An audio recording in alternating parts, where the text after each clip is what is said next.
కనీసం ఈ వారం రోజుల నుంచి తిరుగుతుంటే ఒక్క బస్సు కూడా ఏరియా దొరకలేదు.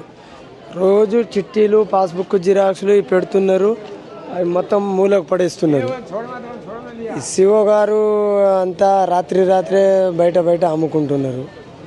రైతులు రోజు తిరిగి మా ఆడి మనిషి 4 రోజులు రెగ్యులర్ వచ్చి జ్వరం వచ్చి ఇంట్లో పండుకునేది.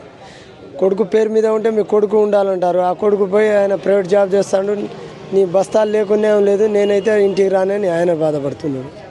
ఎట్లా మరి మేము ఉన్నది 3 ఎకరాల పత్తి ఉంది, 6 ఎకరాల పొలం ఉంది. ఇప్పుడు దాకా ఒక బస్తా కూడా దొరకలేదు.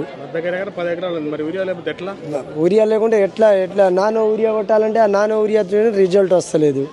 చాలా రైతులకు చాలా ఇబ్బంది అవుతుంది ఈ ప్రభుత్వం. వారం రోజులు తిరుగుతున్నాం, ఎక్కడ పడితే అక్కడ మొన్న ధర్నా చేసినాం, ఇలా ఇస్తాం రేపు ఇస్తామని జిరాక్స్ తీసి కట్టలు కడతారు, పక్కకు పడేస్తున్నారు. ఇదే అవస్థ పడుతున్నాం. రేవంత్ రెడ్డి యూరియా కొరత లేదు, మంచిగా దొరుకుతుంది. ఎక్కడ కొడుతుంది? రేవంత్ గుద్దలో కొడుతుందా? రేవంత్ రెడ్డి ఎక్కడ పంపిస్తాడు? ఎవరు మింగుతాడు? మరి ఎవరు బయట అమ్ముకుంటారు? రైతులు లైన్ లేదే మాకేమైనా పని లేక వచ్చినాం ఇక్కడ? పని లేక ఎవరు రారు కదా. ఒక రోజు ఒక మనిషికి 1000 రూపాయలు దొరికినా రారు.